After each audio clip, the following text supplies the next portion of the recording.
अस्सलाम वालेकुम दोस्तों, मेरा नाम doctor Umar and I am university of physiotherapist.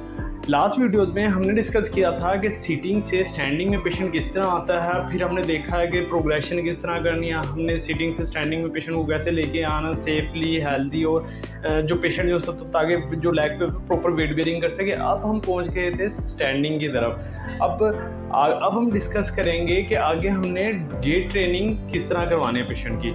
तो पहले पार्ट में जिस तरह हमें पता है कि जैसे ही पेशेंट को खड़ा होना शुरू करता है तो सबसे पहला जो उसे मसला आता है वो ये आता है कि जो बेसिकली उसकी जो हिप होती है वो रिट्रैक्टेड होती है, जो उसका नी होता है वो आउटवर्ड मूव हुआ होता है, जो हिप पे एक्सटर्नल रोटेशन होता है, जो फुट तक है वो भी एक्सटर्नली रोटेट होता है हमारे पास। अब उसका हल क्या है, यानी कि अगर हमने पेशेंट को स्टैंडिंग में लाना है तो हम उसको क्या करेंगे, किस तरह लाएंगे कि वो मैक्सिमम अपनी इम्प्रूव या मैक्सिमम पोटेंशियल के साथ वो खड़ा हो सके और आगे फॉरवर्ड मूव कर सके। तो सबसे पहले मैं आपको एक बात बताता हूँ कि अगर तो कोई पेशेंट सीटिंग से स्टैंडिंग में आया है, आप उसके साथ या जो उसके केयर गिवर्स हैं, जो उसके थेरेपिस्ट वगैरह हैं, उसे ज़बरदस्ती नहीं कर सकते। आप उसको ज़बरदस्ती यानी कि मजबूर ना करें कि वो आगे चले, वो आगे मूव करे, वो आगे यानी कि जल्दी चले। यानी कि पेशेंट जितना कंफर्टेबल है उसे उसके कंफर्ट जोन में रहते हुए आगे मूव करना चाहिए। अक्सर ये देखा गया है कि जिस तरह पेशेंट जैसे ही पेशेंट कोई खड़ा होता है अभी वो चलने के काबिल होता भी नहीं है, उसके पाँव पे उस तरह या उसके लिम्ब के ऊपर उस तरह वेट नहीं आ रहा होता जिस तरह के आना चाहिए। तो पेशेंट या उसके केयर गिवर्स या उसके घर वाले क्या कहते हैं उसको कि चलो चलो, तो वो अपनी एफर्ट से या अपनी कैपेसिटी से ज़्यादा जोर लगा रहा होता है। जब ज़्यादा जोर लगाएगा तो उसमें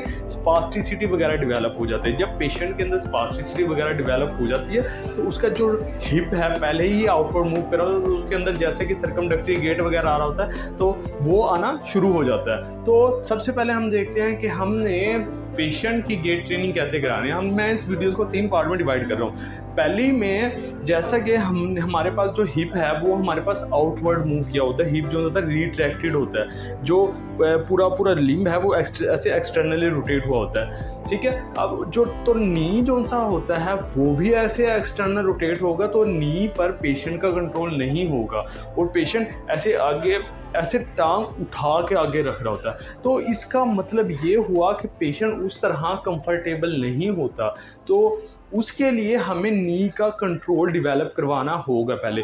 तो पेशेंट को नी के कंट्रोल डेवलप कराने के लिए हमें क्लोज चेन काइनेटिक एक्सरसाइज या फिर क्लोज चेन एक्सरसाइजेज वगैरह करवानी होती है, ताकि पेशेंट का जो क्वाड्रिसेप्स वगैरह है वो ज़्यादा से ज़्यादा स्ट्रॉन्ग हो। जब क्वाड्रिसेप्स ज़्यादा स्ट्रॉन्ग होगा, क्वाड्रिसेप पे पेशेंट का कंट्रोल आएगा तो पेशेंट का नी पर कंट्रोल आएगा और पेशेंट जो होता है नी फ्लेक्स कर सकता है।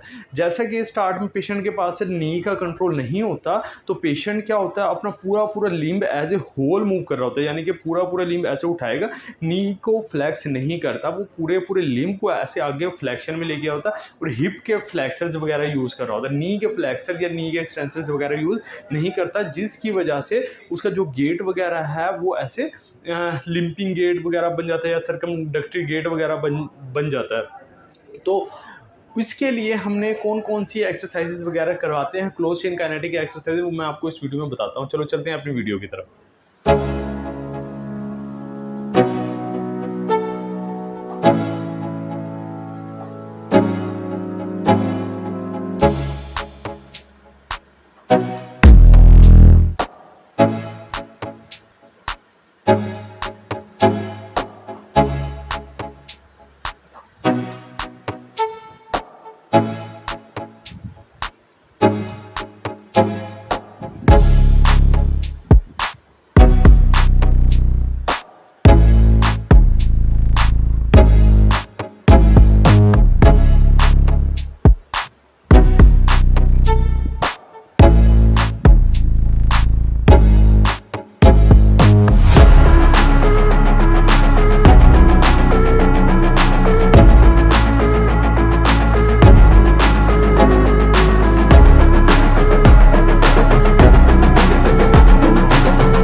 पसंद तो हमारी वीडियो को लाइक करें, चैनल को सब्सक्राइब करें और साथ लगे बेल आइकन को बजाना ना भूलिएगा। शुक्रिया।